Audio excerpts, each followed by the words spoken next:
Alright, good evening everybody, System Chalk here with the 201st episode of our first run through Book of Hours, playing as the artist. Now, I'm beginning to learn how far I have inconvenienced myself in terms of the Tree of Wisdoms. I'm just taking a look at all the threes here, and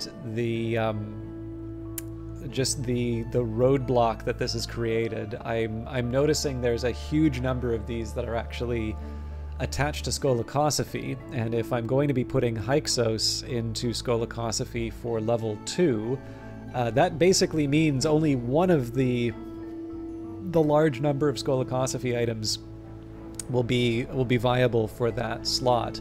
In fact, I'm willing to go so far as to say that we probably cannot find places for all of these skills at this point.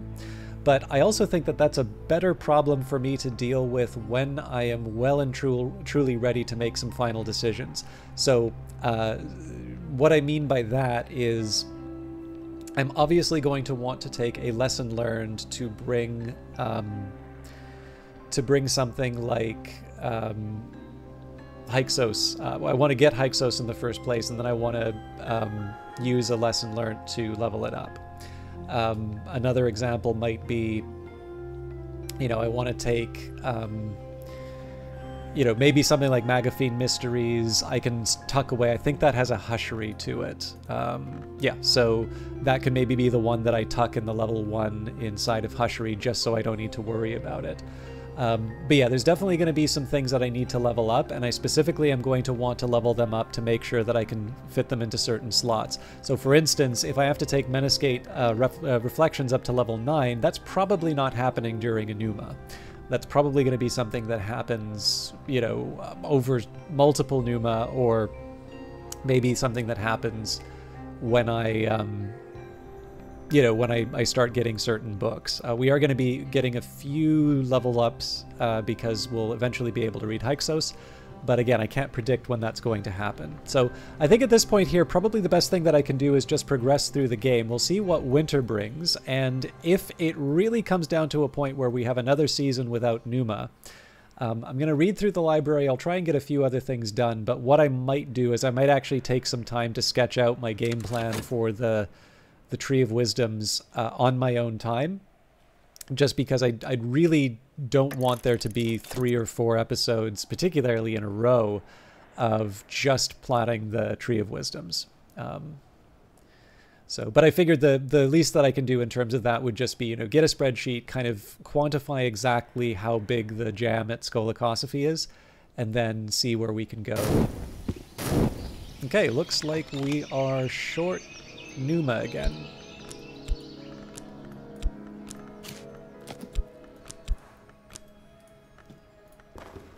Current affairs. What is happening in the world beyond Brandkrug? What visitors did the season bring?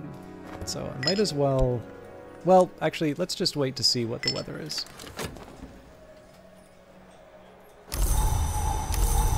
Okay, so we know fully we are in winter and it is not Numa, so... let's go with the metal.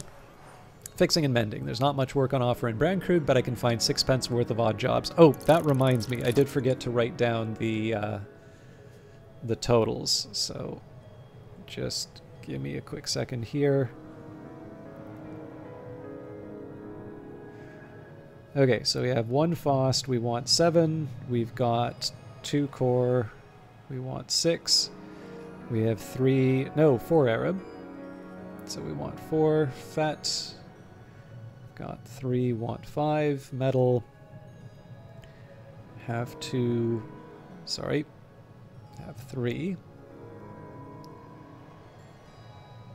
want 5 Shapt, we have 1, want 7, Trist, 2, want 6, Wist, 2, want 6, and Health, 3, want 5. So that'll be guiding a bit of my decision making too. So we'll see what the season brings. I guess at this point we can start lining up the books to read. And actually, while I do that too, I think we do still want to be going to Crowcross Sands. So let's take our Fet and do some exploration. What has the sea seeded today?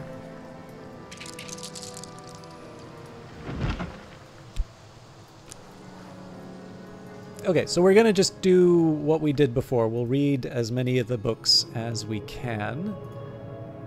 I think we went up to Fekri's Herb. This order seems to be a bit different from what I remember, but I think we're on to Calcite Supplications.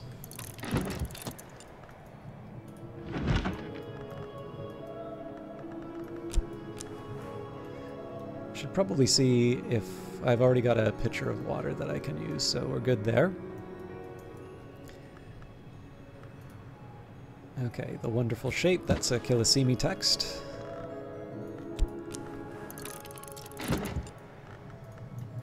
Commandments for the preservation of all that exists, Deep Mandaic text.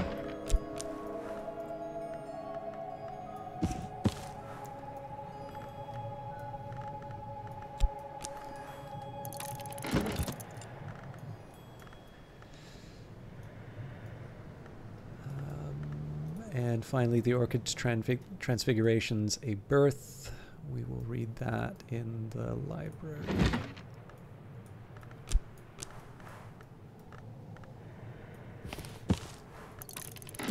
Alright, this one's always a treat. Those indignities perpetrated by the deceitful fraternity of obliviots.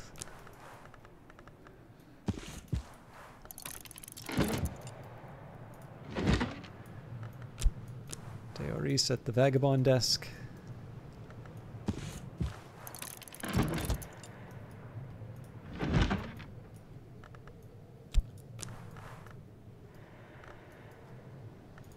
As the sun is course at Nona's desk.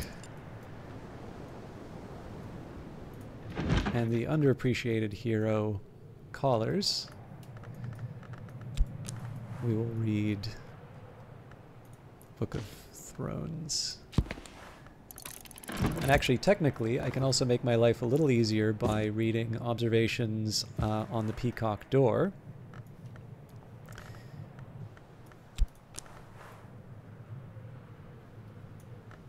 I guess it doesn't really matter which of these I use, but I'll use a Trist in this case. So I think that is the maximum number of books that I can read at any single time, which will be wonderful for a nice big lore dump. But I do also kind of want to get through the day reasonably quickly. At least until Oriflamme's comes with another book offer. Or we get Hyksos. Obviously, we don't know what visitor is arriving. This is one of these cases where I'm actually willing to speed things up a little bit just because we know it'll be a minute before we can accomplish whatever we want.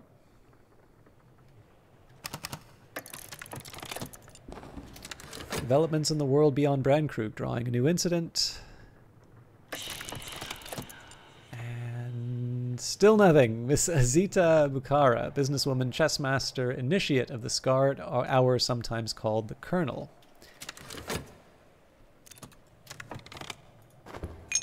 As I used to say in my youth, the day is done and so am I, but I've earned my pay. So we'll do the usual trick here of entering, or just using the same item over and over again to restore things. So it is winter and the storms have tightened the seas. I am sitting before the fire in the sweet bones with a beef and potato pasty in one hand and a hot ale posset in the other. Alright, lots of things. So we have the affair of the second skin. Immortals change more slowly than most of us, but even immortals change sometimes. In the city of Marrakesh, the Labite Abikasi, or Abykassis maybe, has begun a dramatic and dangerous metamorphosis, one that's alarming friends and enemies alike. So we're gonna have a chat right away. Oop. Hello, librarian. I have questions. I'll pay for answers. The Lionsmith is the patron of Labites and of Murad, who is my dearest enemy. The Colonel is my patron, and the Lionsmith is to the Colonel as Murad is to me. It will please the Colonel to see this Labite die without honor, and now you know the pieces and the game. Okay, observations on the let's try and do this in the order in which I got them, so... Calcite Supplications, prayers addressed to the Red Grail by the Sisterhood of the Triple Knot. If we should remember not, let our children remember in their redmost dreams. One prayer describes how sufficient grail aspect can be used with Tridesma Hyra to give a life, a little life, to a doll twisted from fabric.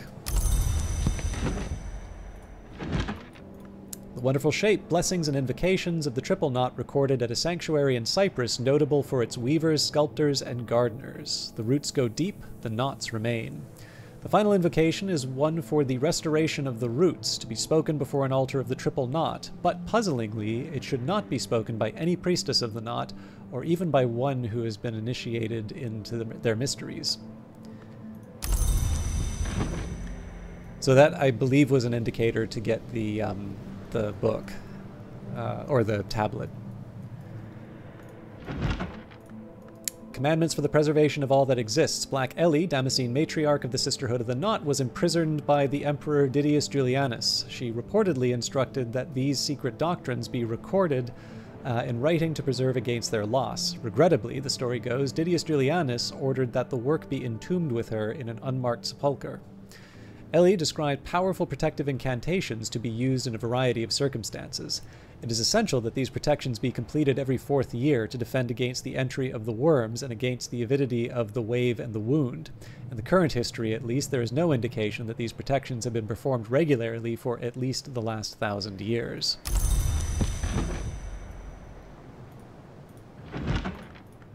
The Orchid Transfigurations, A Birth. The second volume of a compilation of quasi-Rosicrucian allegories, supposedly by Robert Flood. This is in the original Latin.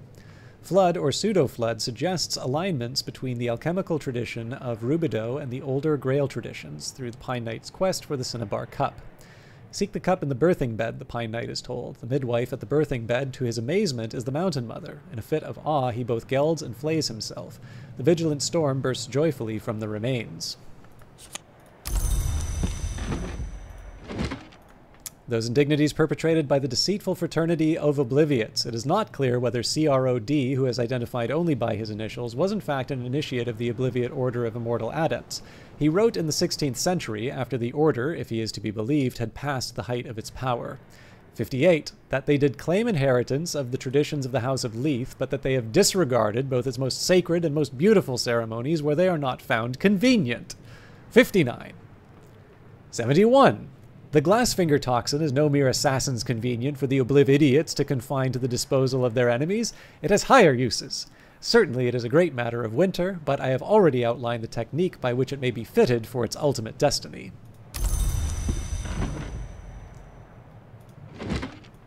Deoris Volume 3, or Book 3, in Latin, a 19th century reprint by the indefatigable Nathaniel Darcy Evers of a 14th century Latin translation of a 4th century work.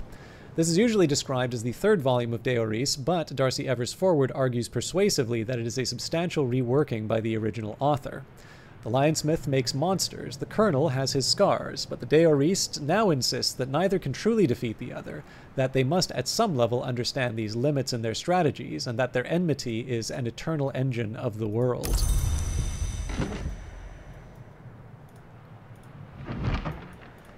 As the sun is coarse, Joel of the Bridge, a retired soldier and sometimes toll-keeper, wrote this epic poem about Alexander's famously inexplicable decision at Issus to withdraw from the war with the Achaemenids and his subsequent return to Macedonia. Alexander meets at Issus with Darius, king of kings, for 3 days and 3 nights. On the first day, the two men trade threats. On the second, promises. On the third, secrets. Darius tells Alexander something so shattering that he retires to his tent to consider matters of strength and matters of mastery. At dawn on the 4th day, Alexander announces, "The sun has his course upon which he returns, and so do I." He returns to Macedonia, executing 2 of his captains when they dispute his decision. He brings with him the names of a blind god and a rite of sacred betrayal, for Joel opines, without betrayal there would be an end to war.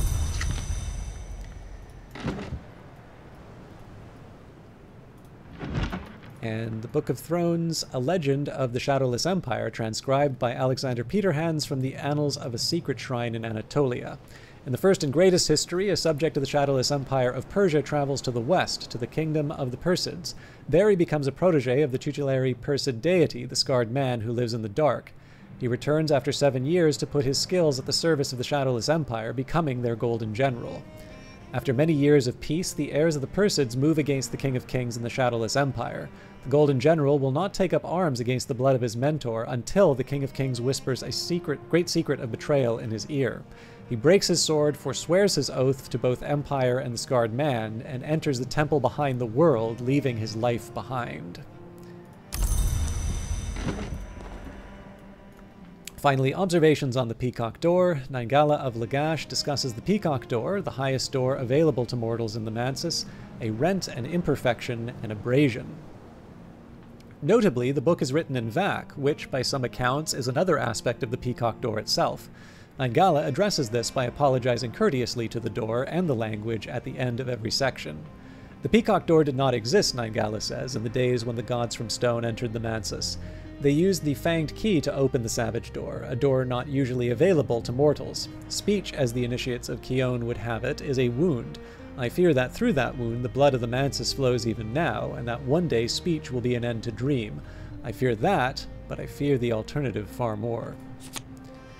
Contradiction, something uncomfortable. Alright. We're gonna do this all again. Once we read the entire library, I do have other things that I can do. I actually don't even remember if I talked about this particular chart, but there's certainly a lot of art and a lot of things to investigate in Hush House, so there's no shortage as far as sort of lore-related things for us to take care of. But, I don't know, one thing at a time. So let's go for Whist here. I've already mastered this, but I could reread it and perhaps recall a memory. Another health at the Pale Desk. The Comprehensive Guide.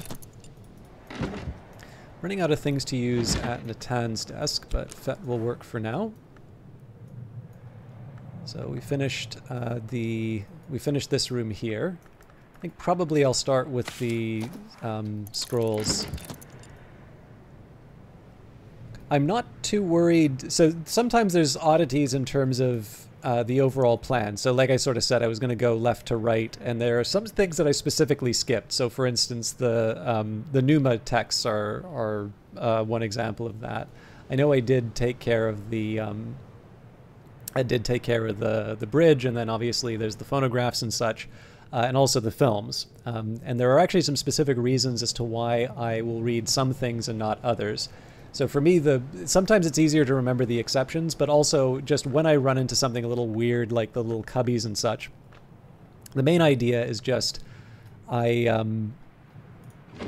want to try and act in a way that makes it easy for me to remember what the next step is. So even if I have like an inconsistency, as long as it's an inconsistency that sort of moves in the same direction, I'm usually happy. It's when I have like those weird exceptions. Like, so a good example of this would be, once upon a time, I used to be checking sort of all the different paintings and all the different objects in these rooms. And I'm not gonna lie, I don't even remember if I've covered these or not. But again, there's a few different ways that we can investigate the house. So, and part of this is just because I have multiple Book of Hours sort of projects on the go, so it's sometimes hard to remember which section I've read in which playthrough. But as long as I kind of figure, as long as certain essentials are covered at some point, it'll all sort of wash out in the end. Okay, so I think we just have Caller's Desk. We actually might be short. I can use the Shopt in this case, but we're actually running out of elements of the soul. And then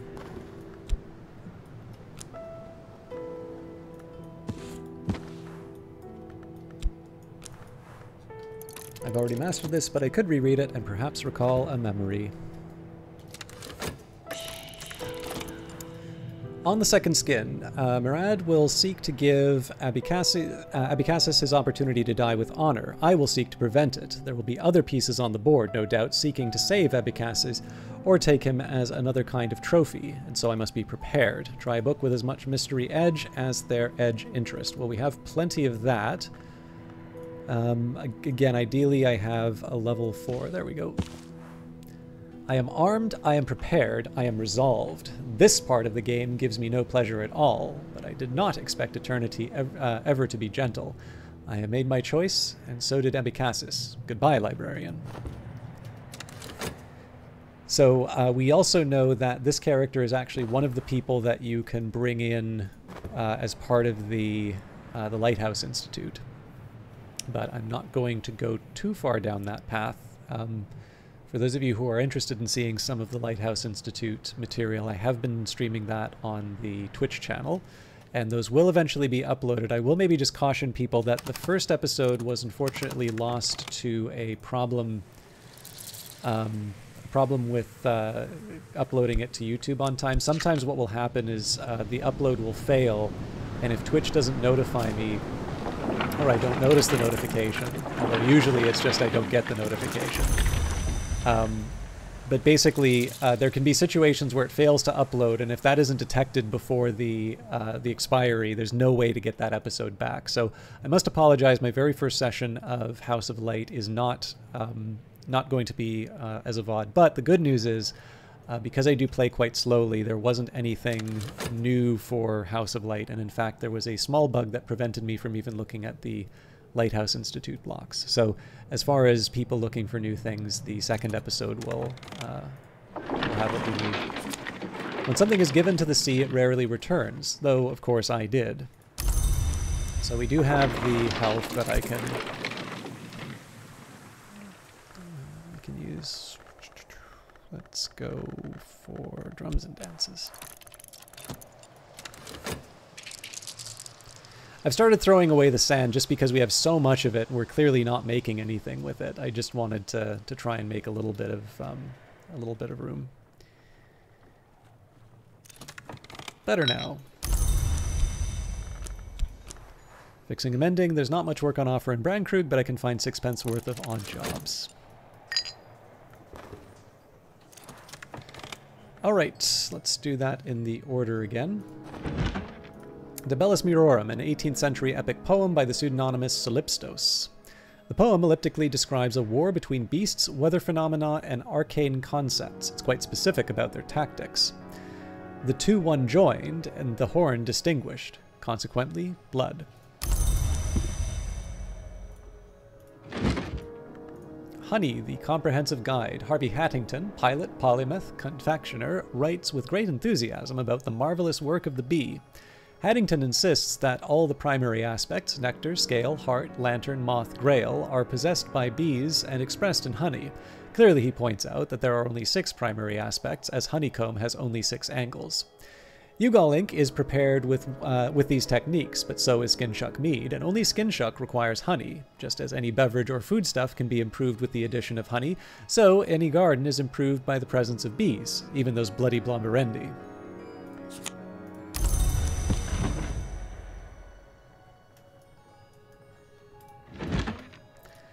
The Watchful Tantra, notorious for its involvement in the deaths of David Jones and Meredith Blaine, 2 early physicists who each claimed to have the only copy and who ultimately fought a duel over it in 1840. The Tantra describes processes of occult illumination, including a formula which may show the way from the Hunter's Gate to the Serpent Gate, which is in the West is usually called the Spider's Door. The sun passes through the house at the appointed time. Since the sun's division, the time has become uncertain. Oops, let's leave that aside. I want to try and do this in order if I can. The Incandescent Tantra. Michael Blockley, the eccentric iron magnate, was fond of quoting from this tantra. Blockley died in a factory fire. Dialogues with an entity called the Crucible Prince. The prince warns about the appetites of his mistress, the Burning Queen, and the peril of the naked desire she shares with the sun, but professes his loyalty nevertheless. A rite which changes is necessarily a rite which destroys, but a great change requires a destruction of savage extent. Leonine Tantra. In the most notorious translation of the Leonine Tantra, Ashley Phillips is listed as the translator, but their existence is explicitly denied in the prologue. This confusion is characteristic of books which mention the Great Hooded Princes. The Tantra describes elliptically that the great hooded princes and the multitudinous ways in which they influenced wars against foreign invaders in the land of the Great River, although in a sense they were also invaders. Lions can be created, not as children are created, nor as words are created, but as weapons are created. The great hooded princes learned to create lions from their spyings on the affairs of the hours, and not all lions now serve the Golden General.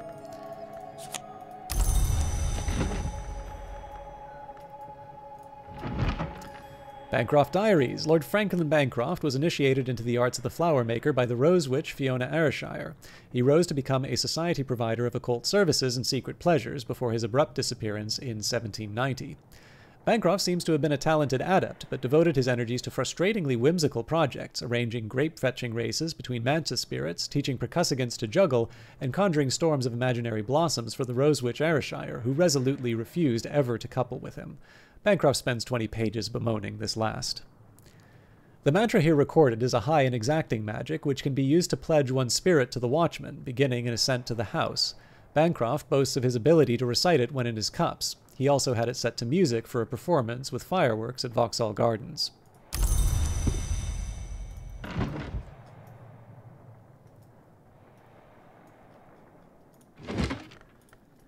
The 6 letters on necessity, warnings and confessions about the cost of the secret arts, addressed to a student by the 17th century magus and reputed immortal Julian Cosley. Cosley's tone is urgent, as if he suspected he might have little time left. Even the sun can be divided, though it require the forge of days for its division. And finally, Ava's Treasury. Ava de Wolf, last of the Brandkrugs, discusses the occult and aesthetic properties of jewels and other precious minerals. Black nephrite and scolecite for nowhere, orichalcic and amber for yeas, amethyst for the night key of the spider door. Ava points out, bitterly, that there is no shortage of uplifting parables and proverbs about the saving graces of a flaw in a jewel, but that no one, not jeweler, nor priest, nor hour, has ever found a way to repair such a flaw.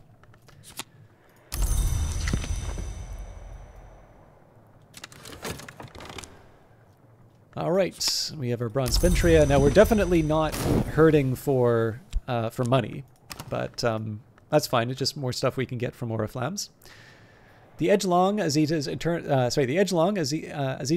eternal enemy trend, Marad, planned to give Abykas's death with honor. With regret, Azita set out to prevent this. Now, if I want, I could use a glass of water to bring back an element of the soul. I think I will skip over that. We'll actually just sort of speed through the rest of the day. The only reason I'm not doing that is I don't know how much time I'll have left once I recover it. So I figure we might as well just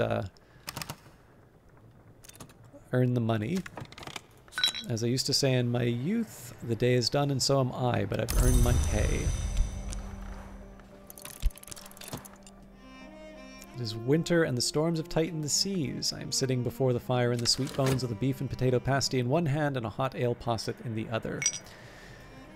But yeah, I figure we can go through the day without too much trouble. There's, again, no shortage of books for us to read, so we finished up to Journal of Walter de Wolf. Alright, don't really need that shell, so we'll chuck that one too.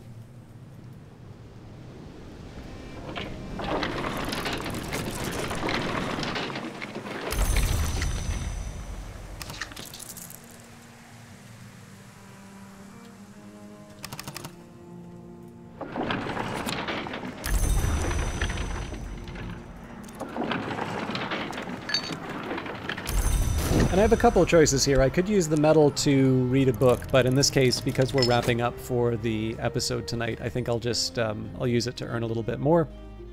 And then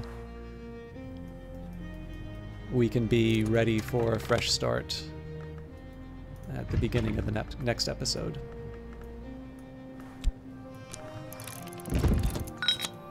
At some point, I would also like to try and get some of those orphan recipes taken care of as well, but the real catch right now is that they're... I sort of feel like reading the different texts is a little more valuable than just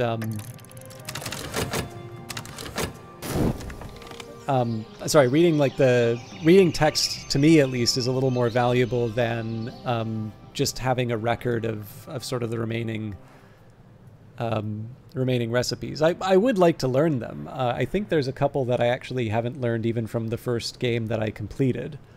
But, you know, as always, it's a question in terms of what I want to spend my time on. And in this case here, I sort of feel like there's a little bit more excitement if I learn more about the world, particularly reading all of the books in such close proximity to each other. To me, at least, it sometimes gives me meanings that I wasn't quite as conscious of. But I think that's it for today. Thank you everybody for watching, and just as a sort of a kind of a signal for the next few episodes, we're going to get through winter. It'll be a little bit like today, where our main focus is going to be reading the various books. One thing that might change things up a little bit is the Oriflamme's offer. So that'll drive us to potentially buy a book, almost certainly buy a book, in fact, because I don't think they're ever more than 5 Spintria. And then from there, when Numa arrives, that will be a time when I make some sort of tough decisions in terms of leveling up various skills and such. But we do need to get through the season for that. And what I'll be doing is I'll be using the fast forward button a little bit more, because really what we're going to be focused on is reading. But again, I will try to do so in a way that gives people something to watch, or a reason to keep watching. And I'm at least looking forward to reading a bit more of the books. We've obviously read every single book in here, but being able to read them in a way that we're building on the knowledge of what came before, I think sometimes adds something a bit extra. But again, all of that will be handled throughout the week. So thank you very much for watching, and we'll see you in the next one. Take care.